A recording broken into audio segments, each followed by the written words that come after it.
Welcome to Driven, the Unscripted Success podcast, with your hosts, Mike Manino and Nariman Hamden, bringing you insights and stories on achieving personal, professional, and financial success.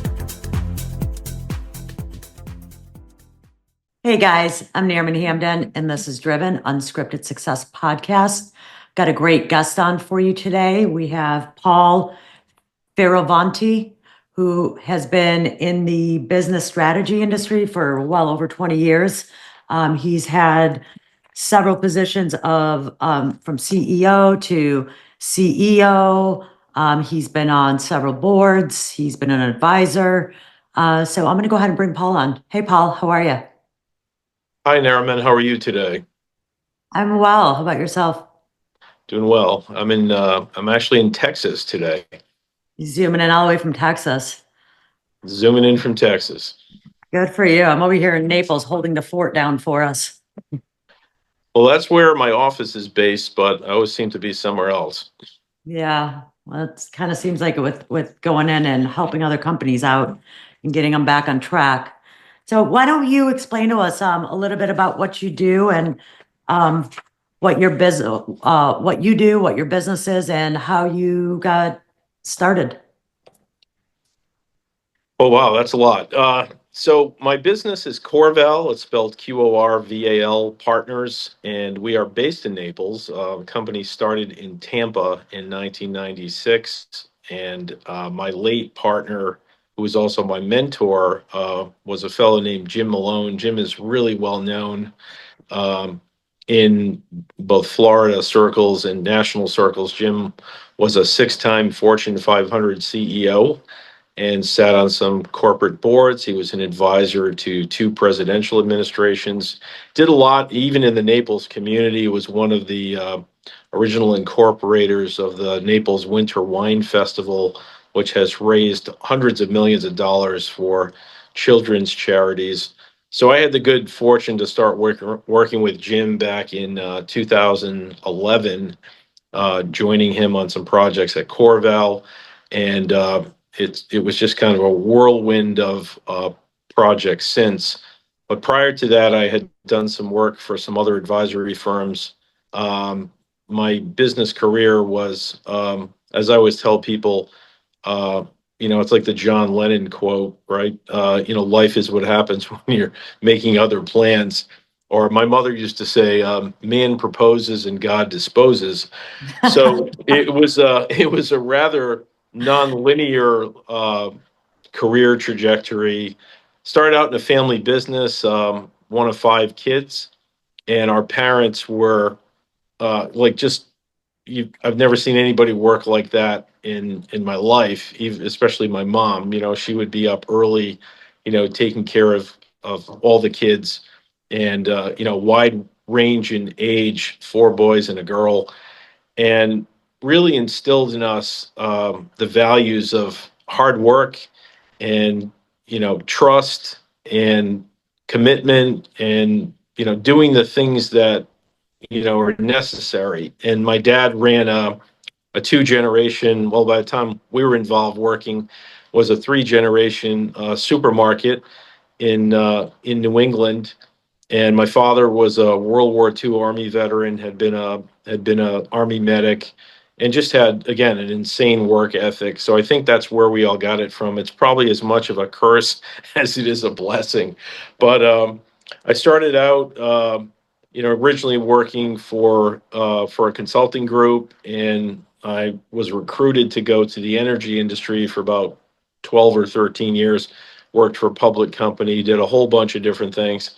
And then thereafter, I started doing project work, coming in and fixing companies. I always describe what we do as, or what I do as three it's. It's sort of like grow it, fix it, exit. And companies go through a variety of stages and steps on a trajectory from like an early stage company or when they start, even through business life cycles to, throughout different challenges that affect the business.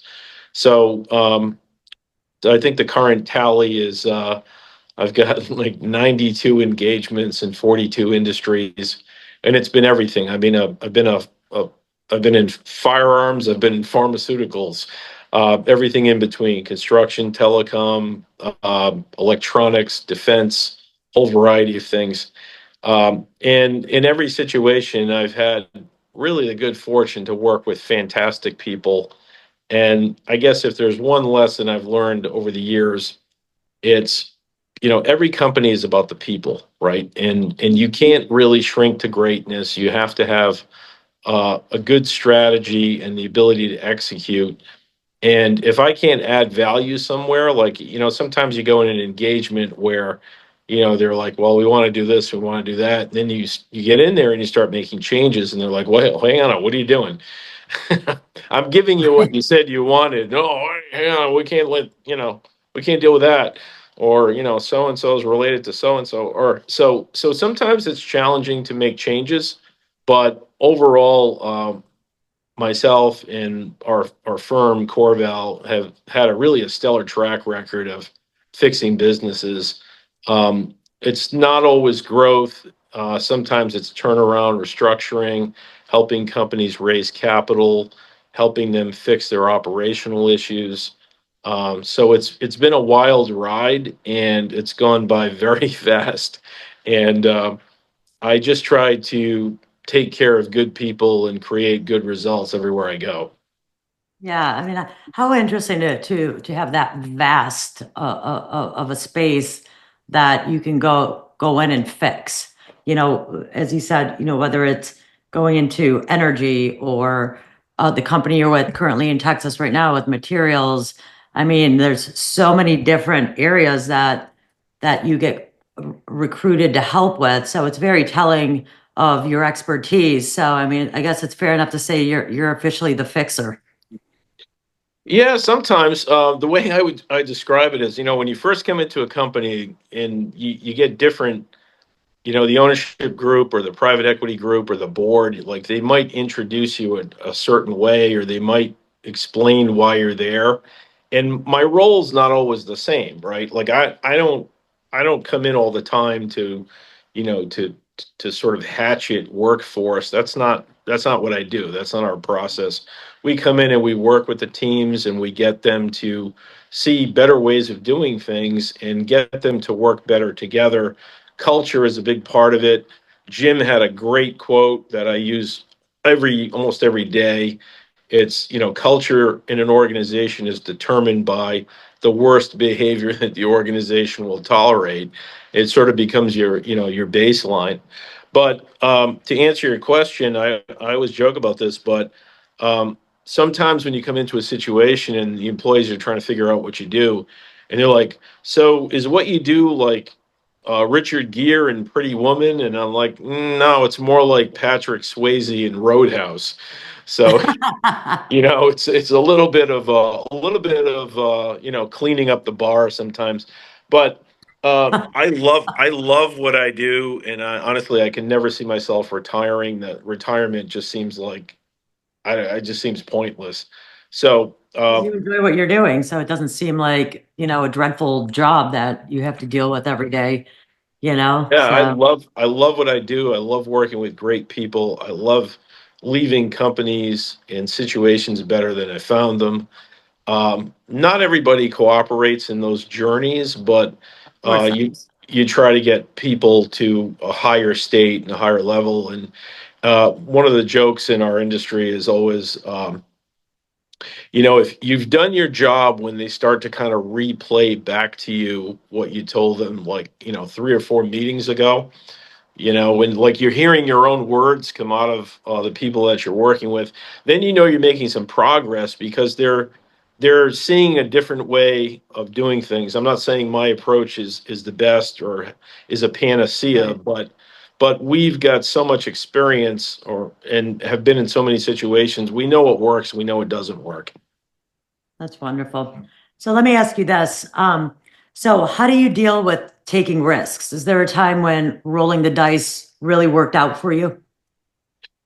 It's a great question. I'll tell you, one of the biggest risks I ever took was going to work for Jim Malone in 2011 or 12, whatever it was originally. But the idea was, you need to move to Florida, and I need you here, and you're going to work with me. And he said, okay, yes, I'll be your mentor. But here's the deal. It's eat what you kill. I'm not paying you a salary.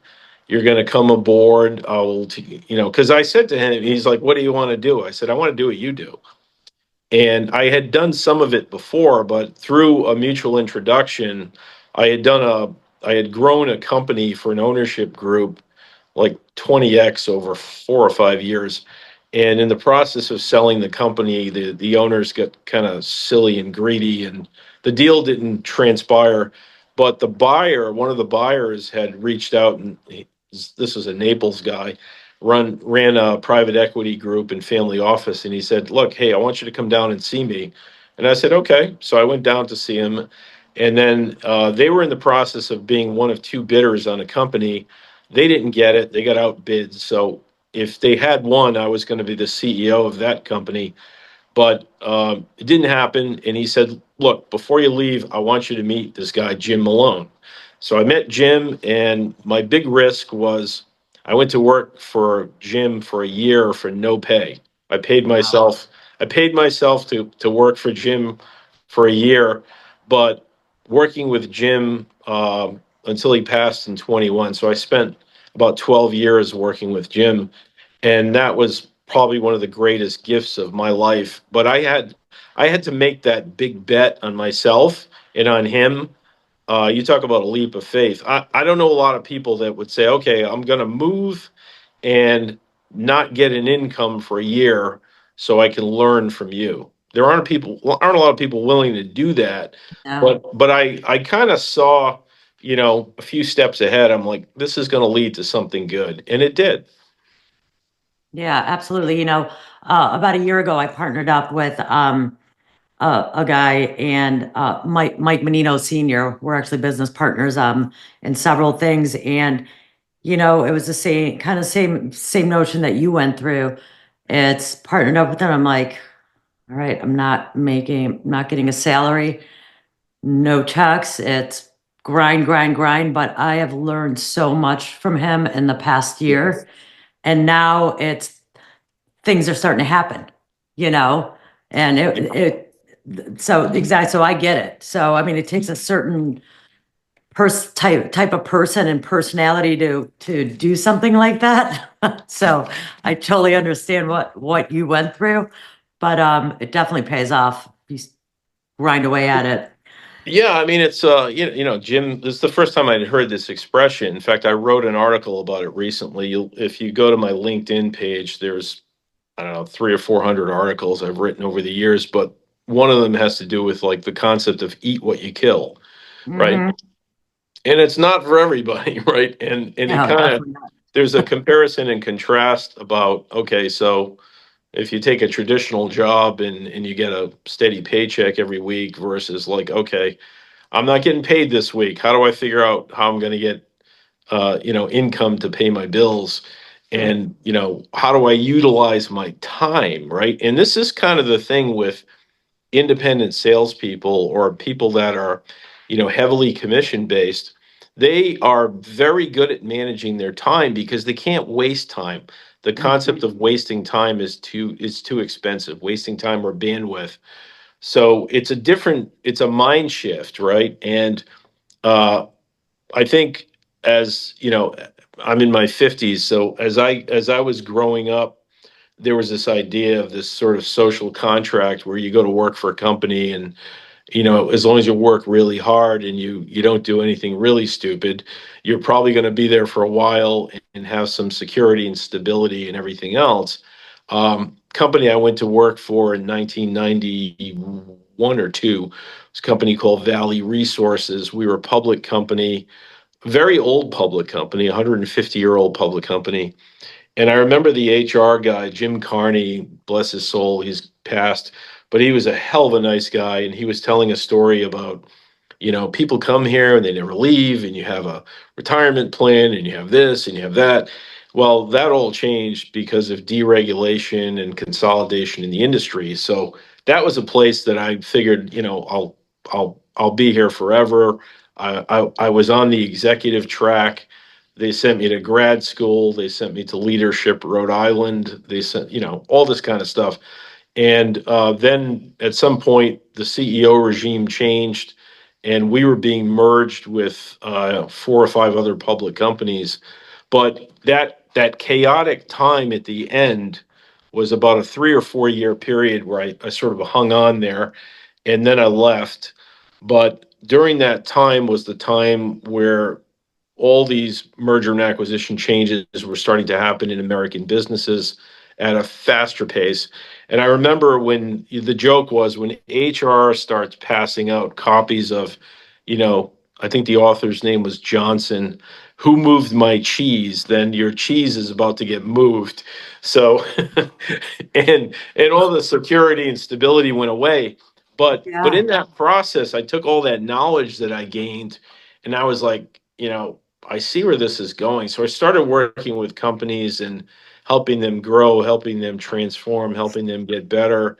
And it's funny. I just did. I'm involved in this mastermind group with a team of people, and we're going through like a multi-week program. We're looking at personalities and the involvement of personalities in managing teams and people. And so I always resisted taking this PI test. And another article I wrote recently about the PI and the DISC and the Myers-Briggs and all that kind of stuff. And part of me thinks, well, okay, it's very subjective. I could take it every day for 5 days and get different results, but it doesn't really plot that way. You actually are who you are. So every time I'm a venturer, so I tend to be, fiercely independent, kind of self-starter person that is probably better suited at doing the eat what you kill thing.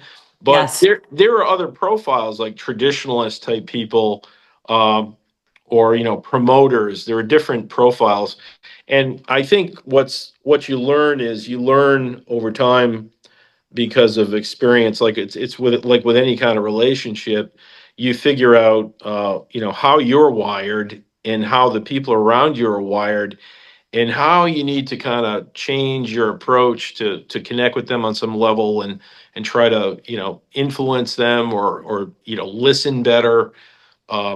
It's really an art. Management is really an art. Sure, sure. I mean, it's kind of like dancing. You have to learn how to dance with a partner without stepping on their toes, That's well said. Yeah, well, more or less. I can't dance, so that's not an issue.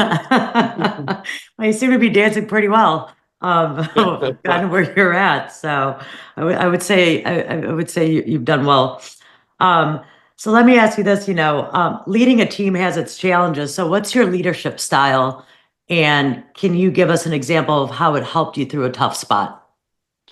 Yeah, I mean, every day is a tough spot in my line of work, but well, to give you an example, was one of the big turnarounds I did was a few years back. I was a CEO of a global, what's called a CDMO, contract development manufacturing organization in the pharmaceutical industry. And I was working for a PE group that has 80 businesses. I was running one of their other businesses, which was manufacturing. And like over a weekend, the owner of the group, there's one gentleman that owns all these businesses, been very successful. And he said, "Hey, can you be a pharmaceutical CEO?" And I was like, "Are you kidding?" And he's like, "No." He's like, "I want to put you in this company. Uh, can you be in Connecticut on Monday?" And I said, "Well, how about if I come in Sunday night?" He's like, "Okay." So on a Monday morning at 7 o'clock, we terminated the CEO, COO, and CFO of a $350 million highly regulated business with 20, I don't know, 2,000 employees, 2,700 employees, that was operating in let's see, several in the U.S., one in Puerto Rico. These are factories. Several in the U.S., one in Puerto Rico, two in France, one in Italy, one in Canada, one in Ireland, one in the UK, and I'm probably forgetting one or two. So in that situation, and this goes back to your question, Nariman, the stakeholder outreach part becomes critical because you have to manage several things. You have to manage the chaos of all the change and the uncertainty that the employees are feeling, but you also have to reach out to the vendors, to the customers, to the trade partners, to the regulators, and try to get everybody to understand that this is not a negative, this is a positive. There were some reasons why the management team was changed out, and here's why. So I went on this travel blitz to meet with employees in all these factories. I went to the major customers, met with them, and it was travel, travel, travel, like all over the world. And the whole idea, or back and forth between, three continents. Uh, Wow. so it became, you know, not so much damage control. It wasn't that. It was like, let me explain to you why, and just being very transparent and truthful and honest. And in that process, was able to renegotiate some of those contracts. The employees figured it out. They're like, okay, this approach is sincere. We understand why. But if you don't handle that well, um, it becomes disastrous because people speculate. And even in situations where I go in in a smaller engagement where I'm an interim, whatever, if the ownership group or the owner or the board doesn't set the stage and explain why I'm there, you lose the value of starting at the right point, right? Mhm. So it becomes critical how you manage the narrative, and you don't want to punish people, you don't want to hurt the workforce. These are people that give their lives and their time every day to be away from their families to earn a living. You have to be very empathetic and compassionate about how people respond to change. A lot of them, it scares the hell out of them. But I will tell you this. Change is not, it's not bad, right? It's not always bad. In many cases, I mean, a lot of companies and tens of thousands of jobs have been saved through the work of our firm. And we go away at some point in time, or I go away. But the reality is that had they not made the change, it would have been more catastrophic for the workforce. Oh, for So sure. people understand that. You can't control what happens after you leave. Like, I was in a situation with a Florida manufacturing company where I worked with one of the best teams I've worked with for almost a year and a half. And I knew it was time, at some point I was going to be out of there. Originally, I was supposed to be there 90 days. And we had really kind of turned over every rock and put the company on a great path to be hugely successful. And it had a three-member board. There was kind of two guys aligned and one guy in another direction. And two guys brought in a buddy of theirs to be a CEO that had never been a CEO. And it was kind of a fake it till you make it situation that went Yeah. totally sideways. And honestly, the guy destroyed the place. And he's kind of like what we call a blame stormer. He looks around the room and tries to figure out who he can blame for the mistakes that he's made. And the point of that is, you can do great work and work with great teams, but you're at the mercy of who is the next person that you hand it off to. Got it. Yeah, which makes sense. And if you've got, a brainstormer or a blame stormer there that doesn't take accountability, that Yeah. makes it all the more challenging for sure. So, what's a day in your life look like, and how do you juggle work and everything else? It's mostly work.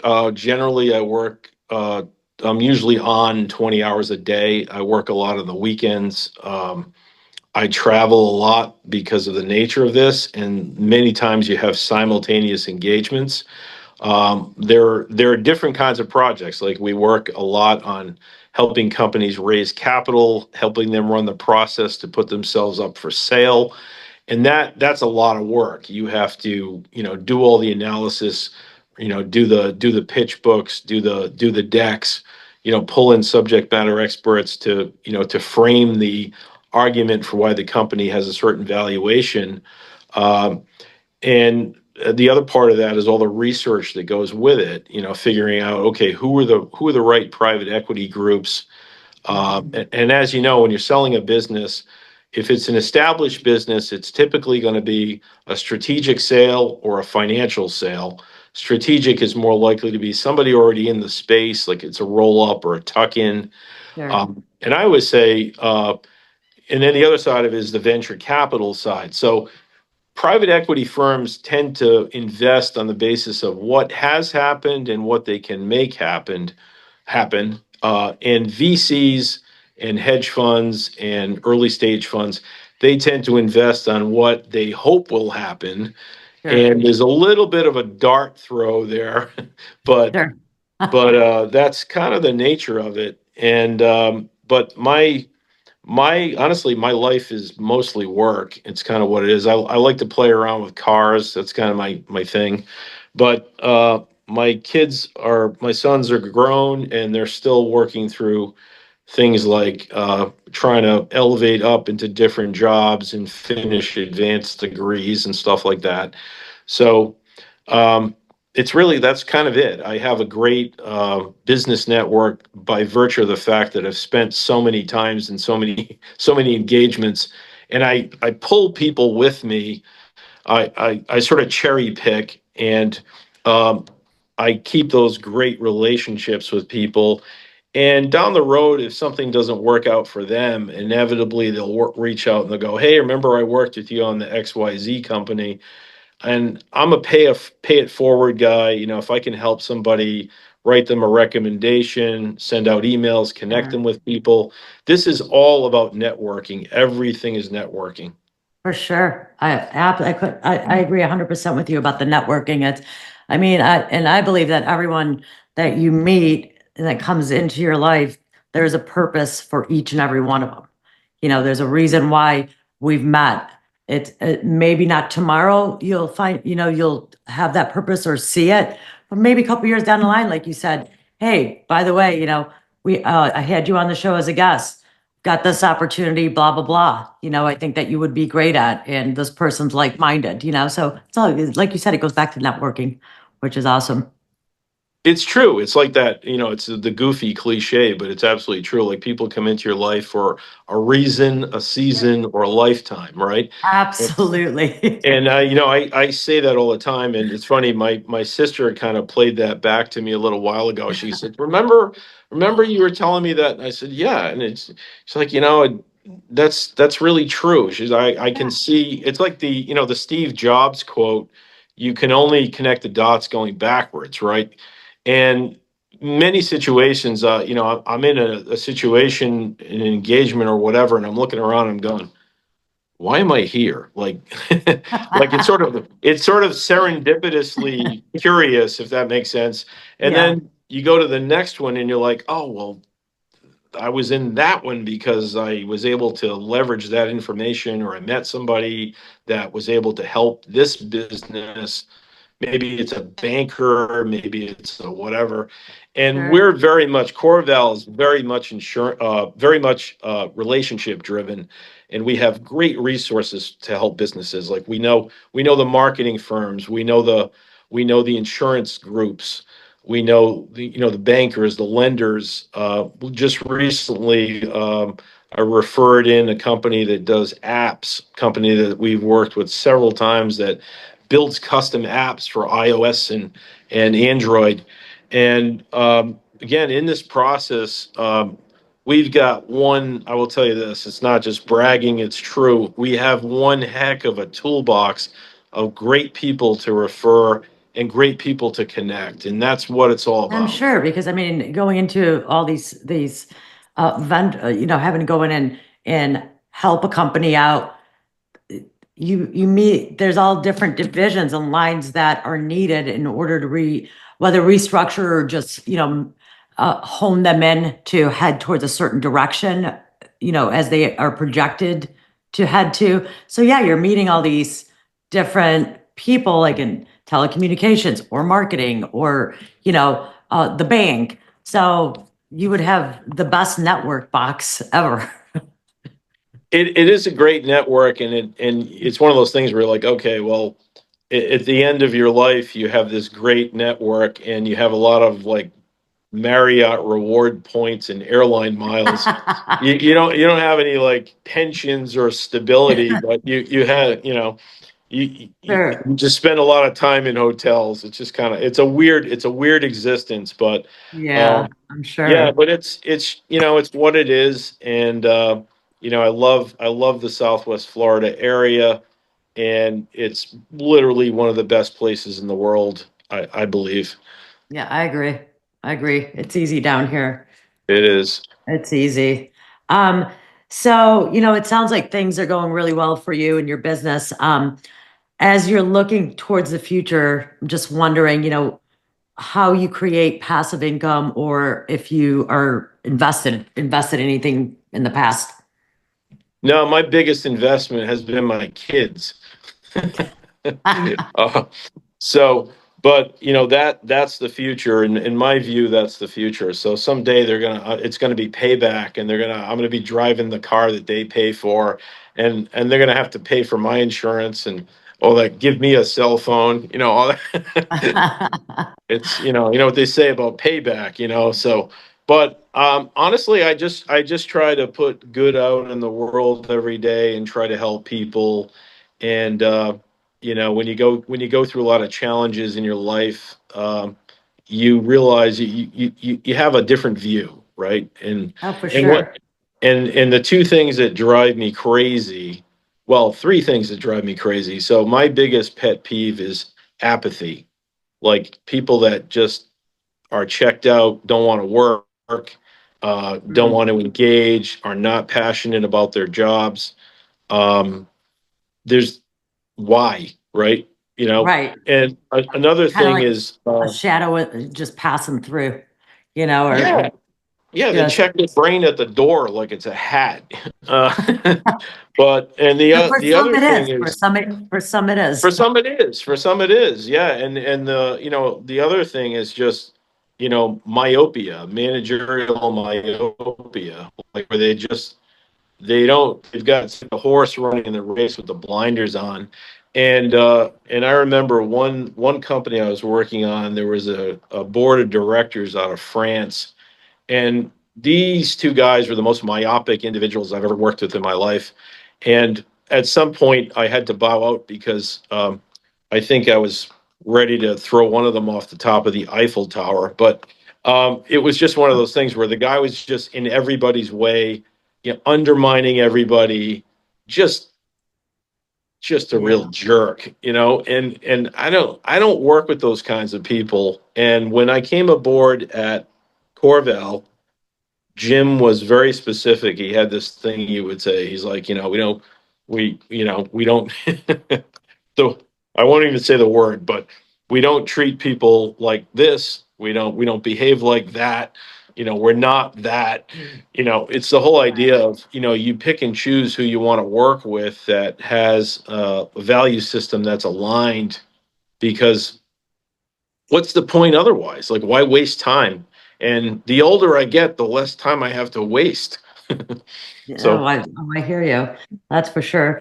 So, as we're wrapping up our interview, what are some exciting plans or initiatives that you have for the next 6 to 12 months? well, I'm about to start an interesting engagement on a project that I think is going to really help a company grow and stabilize and improve their earnings for their ownership group. And we're also working on a great technology company that's based out west, and we're running a process to help them optimize their value for an exit. And I'm working with a great team on that. And then there's always like smaller stuff that we have that comes and goes, and kind of regular relationships. I really want to, in the next several years, my goal is to spend more time in Florida and do more board of directors work. I'd like to serve on more boards and transition out of the chaos of spending life on the road, 90%. That's kind of what's in my field of vision. I love board work. I love advisory work. Good. Well, I hope that happens by the end of the year for you, so you Thank can you. stop packing your gypsy wagon and going from corporation to corporation. Well, thank you so much for coming on and being a guest and sharing your story. If anyone wanted to get a hold of you and have your services or your expertise, how would they get a hold of you? Well, I'm on LinkedIn. Like I said, there are a lot of, I think, helpful articles on there. And then we have a great website, Corval, QORVAL.com. And on the Corval website, there are a lot of articles and tips, business tips. There's a blog on there. The information's on there. Our office number is 239-588-0008. And the website is Corval, QORVAL.com. And again, we say this to everybody that calls, first we try to help people. We don't try to engage and oversell. We always come at it from the standpoint of, okay, tell me what you're going through. I'm always willing to listen. And if I can help people, even if it's not us, odds are we know somebody we can point a business owner or a management team or a board of directors to help them. Which is nice, and that adds massive value in itself right there. If it's something that you're not, able to help out with, then you can at least point them in the right direction, for whatever the niche is. Well, thank you so much, Paul. I appreciate you coming on. You're very welcome. Thank you for having me as a guest. It's been a pleasure to meet you and to be here today. Likewise. Thanks, Paul. Thanks, guys, for listening. We'll see you next time. Thanks for listening to Driven, the Unscripted Success Podcast. Want to share your story? Apply to be a guest at drivensuccesspodcast.com/guest.